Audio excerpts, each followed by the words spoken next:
Hey everybody, I'm Rebecca Marion and I'm here to give you my top 5 tips for hitting level 5. I haven't watched any of the other videos even though I've wanted to, just because I wanted to be able to share what I really thought helped me to hit level 5. I didn't think I would be able to get all of their great ideas out of my head, and so I'm looking forward to watching those after I make this video. But number 1 sounds cheesy, but it's just to believe in yourself and believe in the company and the products. When I first joined the business, I didn't believe in the company and the products, and so when I had a friend put me down for it, I quit. And as I learned more, I learned that pyramid schemes are illegal and that this business is really smart. And my belief in the products and the business started to grow, so that the second time that I joined, my only hurdle was really believing in myself. I struggle with insecurity, and so I felt like you had to look like you have your life together to do this business. And I don't have my life together, newsflash. No one does. If you think you do, you're lying to yourself.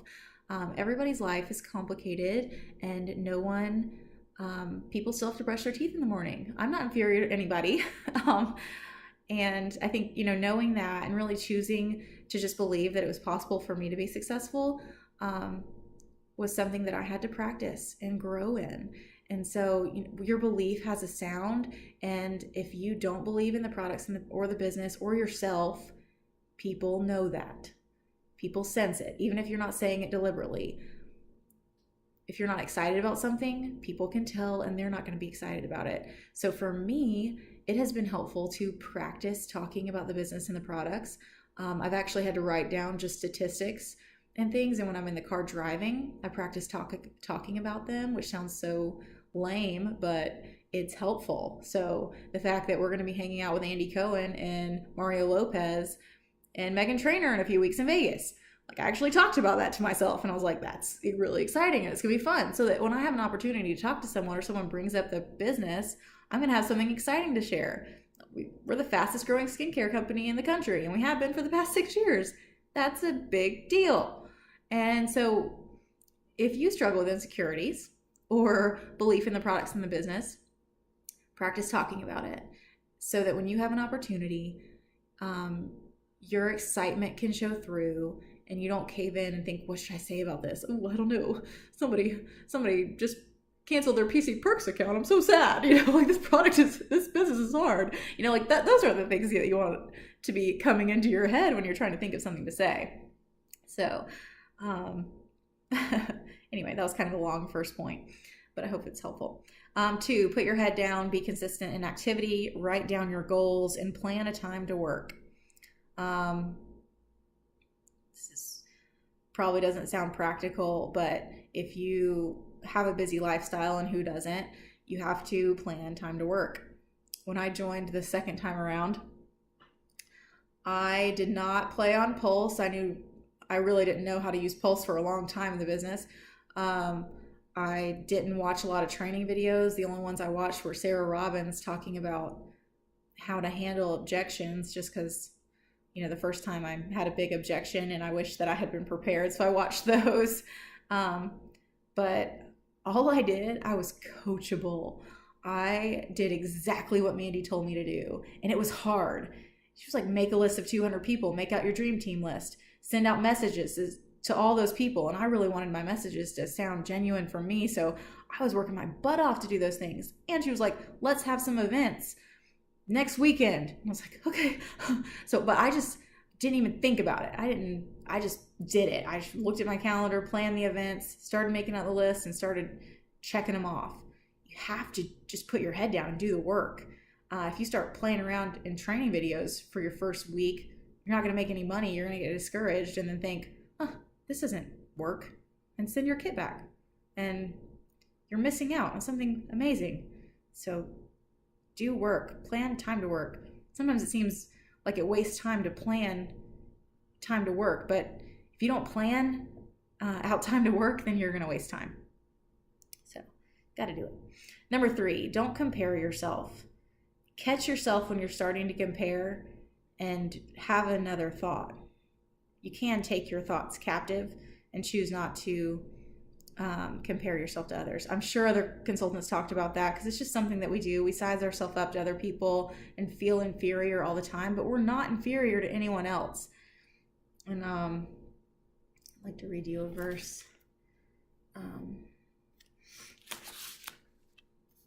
A tranquil heart, this is from Proverbs 14:30. A tranquil heart gives life to the flesh, but envy makes the bones rot. So, if you want osteoporosis, you should look at your neighbor and envy them. Another one.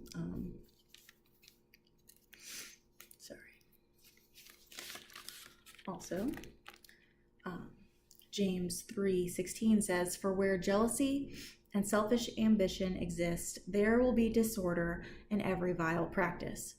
So on top of osteoporosis, if you would like disorder and every vile practice in your life, then be really jealous and selfish. And there you go. It's harsh, but it's just true. Envy and jealousy are bad for us. So we should catch ourselves and choose not to. Choose to be positive, which is my fourth point. Be positive. When a group of successful consultants were together, they were talking about leadership qualities and asking which one the consultants felt strongest in. And overwhelmingly, the majority of those consultants who had been successful in the business raised their hand and said that they were optimistic, or they were resiliently optimistic. So when the roller coaster happened and something bad happened, they chose like a tight rubber band to pop back up. You know, you can stay down, complain to your upline for a few minutes, but then you got to get over stuff. You know, you got to choose to be resiliently optimistic, which is a trait that will help in every area of life.